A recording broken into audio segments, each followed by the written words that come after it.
Hello guys, hello students. I am Santosh Kumar Mishra from Smith coaching centre. आज हम लोग NCERT की बुक की एक्सरसाइज 8.8 का क्वेश्चन नंबर 2 के बारे में पहले चर्चा करेंगे। सबसे पहले ये सेकंड नंबर जो क्वेश्चन है, दूसरा नंबर जो क्वेश्चन है, उस दूसरे नंबर क्वेश्चन में दिया गया है कि PQR एक समकोण त्रिभुज है। समकोण त्रिभुज है यानी इसमें एक कोण 90 डिग्री का है, जो यहाँ पे इंडिकेट कर रहा है कि angle Q equal to 90 degree है। और इसमें 90 डिग्री का सम्मुख भुजा, ये PR जो है वो हाइपोटेन्स, इसका जो माप है वो 13 cm दिया गया है। और उसके बाद ये समकोण बनाने वाली भुजा जो है PQ का माप 12 cm पता है, QR जो है वो पता नहीं है, जो हम यहाँ पे गिवन में लिख दिए हैं कि त्रिभुज PQR में Q इक्वल टू 90 डिग्री है और PQ का मेजरमेंट 12 cm है और ये PR का मेजरमेंट 13 cm है। ये QR का मेजरमेंट पता नहीं है, तो आपको tan P minus cot R equal to what, यानी आपको tan P minus cot R की वैल्यू पता करनी है कि क्या होगी। तो सबसे पहले इस त्रिभुज में हमको ये वैल्यू पता करनी है, तो एक काम करते हैं, इसमें इस भुजा का मेजरमेंट यानी माप जो है वो पता नहीं है। तो सबसे पहले क्या करेंगे कि इतना पता है कि 90 डिग्री के सम्मुख भुजा को कर्ण कहते हैं। कर्ण का मेजरमेंट जो है वो 13 cm है। तो कर्ण पता है, लंब पता है, आधार पता नहीं है। तो इस त्रिभुज में हम वही लिखे हैं कि Q इक्वल टू 90 डिग्री है, तो इसलिए H स्क्वायर यानी कर्ण स्क्वायर बराबर होता है लंब स्क्वायर जोड़ आधार स्क्वायर बाई पाइथागोरस थ्योरम। यानी पाइथागोरस थ्योरम कहता है कि किसी समकोण त्रिभुज में कर्ण का वर्ग अन्य दो भुजाओं के वर्गों के योग के बराबर होता है। अर्थात ये कर्ण है 13 का स्क्वायर, ये जो होगा वो 12 के स्क्वायर के योग, 12 का स्क्वायर और प्लस इस QR के स्क्वायर के योग के बराबर होगा। इसीलिए हम क्या किए हैं, इस यानी कर्ण के जगह पे PR को लिखेंगे, ये लंब के जगह पे PQ को लिखेंगे और फिर ये B यानी आधार के जगह पे हम QR को लिखेंगे। तो PR की वैल्यू हमें पता है कि 13 cm है, तो 13 का स्क्वायर हुआ। PQ की वैल्यू 12 cm है, तो 12 का स्क्वायर हुआ, प्लस ये QR की वैल्यू हम लोगों को पता नहीं है, तो इसको पहले निकालेंगे। तो इतना पता है कि 13 का स्क्वायर 169 होता है और 12 का स्क्वायर 144 होता है, प्लस ये पता नहीं है।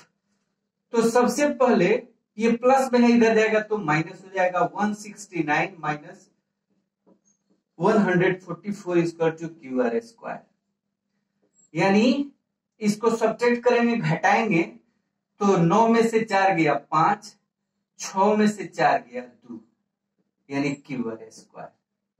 अब हमको QR की वैल्यू पता करनी है, तो QR निकालना है, तो स्क्वायर हटेगा, दूसरी तरफ जाएगा तो रूट हो जाएगा।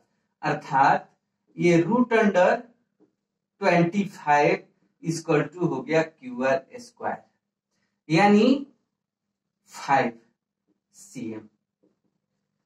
यानी QR की वैल्यू हम लोगों को पता चल गया कि QR जो है वो 5 cm है। अब हम लोगों को पता करना है कि चूंकि tan P minus cot R की वैल्यू ज्ञात करनी है, तो सबसे पहले इतना पता है कि त्रिकोणमितीय अनुपात में tan थीटा बराबर होता है लंब बाई आधार, लंब बटा आधार, और कोट थीटा इक्वल टू होता है आधार बटा लंब। सबसे पहले आपको त्रिकोणमितीय अनुपात जो होता है उसका जो सूत्र है, आपको इसके पहले वाले लेक्चर में ऑलरेडी हम बता चुके हैं कि किसी समकोण त्रिभुज में कुल संभव भुजाओं का अनुपात जो होता है वो 6 होता है, जिसको हम लोग त्रिकोणमितीय अनुपात कहते हैं।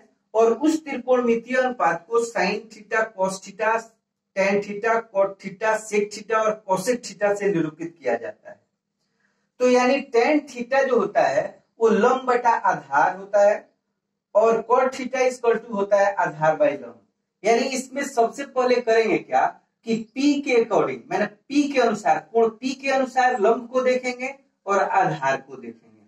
कोण P यहाँ पे है तो इसके अनुसार लंब ये हुआ और आधार ये हुआ, यानी P के अनुसार लंब कितना है 5 है तो 5 लिख देंगे और आधार कितना है 12 है, माइनस R के अनुसार, R के अनुसार आधार देखना है तो R ये है तो इसके अनुसार ये लंब हुआ और ये आधार हुआ, तो यानी cot R इक्वल टू होता है आधार बाई लंब, तो R के अनुसार आधार देखना है तो 5 cm हुआ और लंब देखना है तो ये 12 cm हुआ, यानी प्लस माइनस दोनों इक्वल है इसलिए इसका वैल्यू 0 होगा, ये इसका आंसर हुआ। देखिए सबसे पहले क्वेश्चन को सॉल्व करने के लिए उसका कॉन्सेप्ट जरूरी है। जितना भी त्रिकोणमिति का स्टडी हम लोग जो करते हैं वो समकोण त्रिभुज पे आधारित है, यानी right angle triangle. If you know about the property of right angle triangle, I think all questions are just like the easy, यानी आप उसको आसानी से सॉल्व कर सकते हो अगर आपका कॉन्सेप्ट क्लियर है। अगर आप समकोण त्रिभुज के बारे में जानते हो कि समकोण त्रिभुज में जो 3 भुजाएं होती हैं उसमें लंब कौन सा है, कर्ण कौन सा है और आधार कौन सा है, तो सबसे पहले इसकी पहचान जरूरी है। जैसे यहाँ पे आपको कुछ नहीं करना है, आपको यहाँ पे कह रहा है कि tan P और माइनस cot R की वैल्यू ज्ञात करनी है, तो P के अकॉर्डिंग P जो है tan P यानी tan और P जो है कोण का माप है, यानी ये जो है कोण है, यहाँ पे जो झुकाव है ये कोण है, तो इतना पता होना चाहिए कि जब P के अनुसार कहे तो P का सम्मुख भुजा ये QR लंब हुआ और समकोण बनाने वाली दूसरी भुजा ये PQ जो है वो आधार है और 90 डिग्री का जो सम्मुख भुजा होता है वो कर्ण होता है। अगर इतना आपको पता है, ठीक उसी तरह अगर R के अनुसार देखा जाए तो R की सम्मुख भुजा 12 cm जो है ये लंब हो गई और ये जो है आधार हो गई, यानी समकोण बनाने वाली भुजाएं, जोन सी भुजा 90 डिग्री का कोण बनाती है वही आपको लंब और आधार होती हैं। और कर्ण जो है वो 90 डिग्री की सम्मुख भुजा है, तो कर्ण जो है वो समकोण त्रिभुज की सबसे बड़ी भुजा है। अब हम लोग नेक्स्ट क्वेश्चन को देखते हैं। ये क्वेश्चन नंबर 3, ये क्वेश्चन नंबर 3 जो है, इस 3 क्वेश्चन में आपको सिर्फ दिया है कि sin A इक्वल टू 3/4, यानी sin A बराबर 3/4 दिया गया है, तो आपको cos A और tan A का माप ज्ञात करना है। तो आपको यहाँ पे जो मान ज्ञात करना है, इसमें भी A है कोण का माप और इसमें भी कोण का माप A है, तो इसमें फिगर बनाना कोई अनिवार्य नहीं है, आप बना भी सकते हो और नहीं भी बना सकते हो, क्योंकि यहाँ पे अगर देखा जाए इस कोण में तो tan P है और यहाँ पे cot R है, तो यहाँ पे एंगल का नाम जो है वो बदल गया है, तो ऐसे परिस्थिति में फिगर बनाना अनिवार्य हो जाता है। लेकिन अगर इस क्वेश्चन में देखा जाए तो sin A इक्वल टू 3/4 है, तो cos A और tan A का मान ज्ञात करना है, तो दोनों में कोण जो है वो सेम एक ही है, तो ऐसे कंडीशन में आप फिगर नहीं भी बनाओगे तो चलेगा। तो सबसे पहले आपको sin A बराबर 3/4 दिया गया है, तो आपको इतना पता है कि साइन जो होता है वो लंब बटा कर्ण होता है, यानी लंब का माप 3 दिया हुआ है और कर्ण का माप 4 दिया हुआ है, इसमें आधार आपको पता नहीं है। तो सबसे पहले हम आधार को पता करेंगे। तो इतना पता है कि समकोण त्रिभुज में कर्ण स्क्वायर बराबर होता है लंब स्क्वायर जो आधार स्क्वायर, क्योंकि इतना आपको याद रखना पड़ेगा, H जो होता है उसको हाइपोटेन्स बोलते हैं, हाइपोटेन्स बोलते हैं, इसको कर्ण कहा जाता है। P जो होता है इसको अंग्रेजी में परपेंडिकुलर बोलते हैं, परपेंडिकुलर बोलते हैं, इसको लंब कहा जाता है। और B से बेस होता है जिसको आधार कहा जाता है। देखिए सबसे पहला चीज है कि हम ज्यादातर इंग्लिश वर्ड का यूज कर रहे हैं। इंग्लिश वर्ड का यूज इसलिए कर रहे हैं क्योंकि अगर आप आगे पढ़ना चाहते हो तो वहां पे आपका कॉन्सेप्ट अगर टोटली हिंदी में दिया जाए तो आप आगे जैसे आईएससी में जाओगे तो वहां पे आप अपने को बहुत फ्रस्ट्रेट फील करोगे, क्योंकि आपको समझ में नहीं आएगा। क्योंकि मैट्रिक के बाद जाने पर आपको बिहार बोर्ड से ही अगर मैट्रिक के बाद आईएससी करने जाते हैं तो वहां पे हमको लगता है कि मैक्सिमम बुक जो होता है वो इंग्लिश में ही होता है। तो अभी से आप धीरे धीरे सीखोगे तो आपका फ्यूचर जो है वो बहुत ही ब्राइट होगा।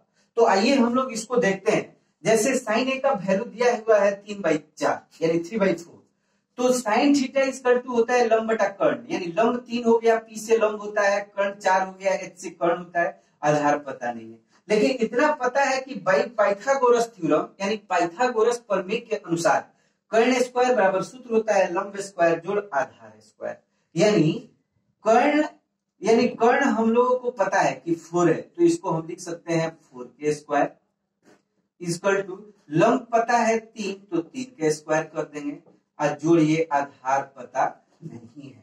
तो सबसे पहले क्या करेंगे कि इसका स्क्वायर करेंगे। 4 का स्क्वायर 16 होता है, 3 का स्क्वायर 9 होता है, अब बी स्क्वायर यानी 16, ये प्लस में इधर आएगा तो माइनस में हो जाएगा, यानी बी स्क्वायर हुआ। इसको सब्सट्रैक्ट करेंगे तो 7 हुआ, बी स्क्वायर इक्वल टू, अब हमको बी चाहिए क्योंकि बी का वैल्यू पता करना है, तो ये √7 हुआ। अब हमको बी की वैल्यू मिल गई, यानी बी का वैल्यू हमको पता चल गया। अब जैसे हमको यहाँ पे cos a की वैल्यू निकालनी है, तो इतना पता है कि cos a इक्वल टू होता है b/h, यानी b की वैल्यू पता है √7, तो √7 लिख देंगे। अब बाई h की वैल्यू भी हमें पता है 4, तो इसको 4 लिख देंगे। नेक्स्ट है tan a, तो इतना पता है कि tan a इक्वल टू होता है p/b, यानी लंब बाई आधार। तो p की वैल्यू हमें पता है, p की वैल्यू है आपको 3, तो 3 लिख देंगे। और b की वैल्यू हम अभी निकाले हैं जो √7 है, यानी इस प्रकार हमें cos a और tan a की वैल्यू भी ज्ञात हो गई।